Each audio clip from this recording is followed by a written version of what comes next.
जहिया से चढ़ल बाबे सैया जी सावनावा हो, तहिए से मगन होके झूमे हमर मनावा हो।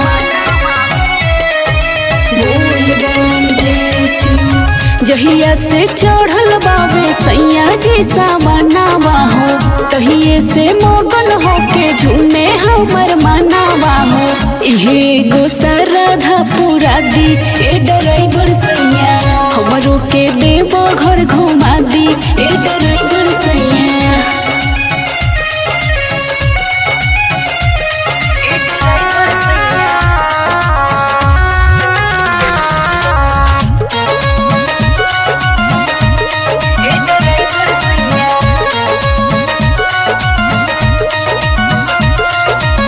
मानी हमर बात जनी कोरिया न कानी, बाबे तनी दिक्कत सैया हमहू बुझतानी। जिद बाबे हमरो की जाइम देव घर हो, चाहे हमके बेचे पड़ी देही के जेवर हो।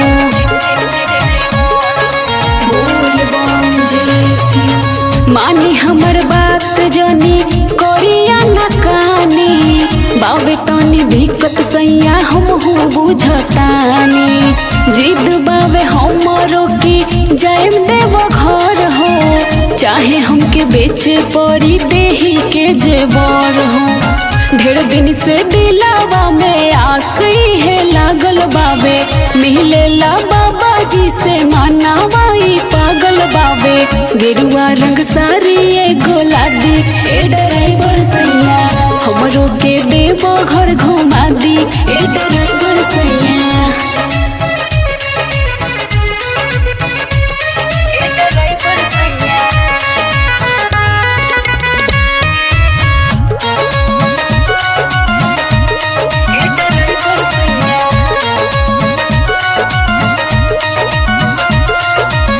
सोची सोची मनावाई बड़िया गराला, काहे बोलमुआ तहरा तनिको ना बुझाला।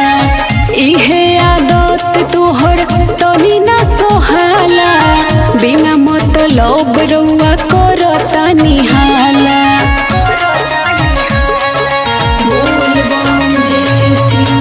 सोची सोची मनावाई बड़िया गराला, काहे बोलमुआ तहरा तनिको ना बुझाला।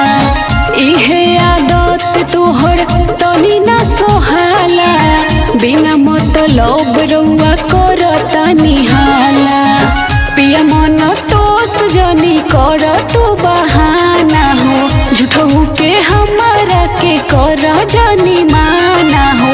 चली ना चली जी घुमा दी ए ड्राइवर सैया, हमरो के देवो घर घुमा दी ए ड्राइवर सैया।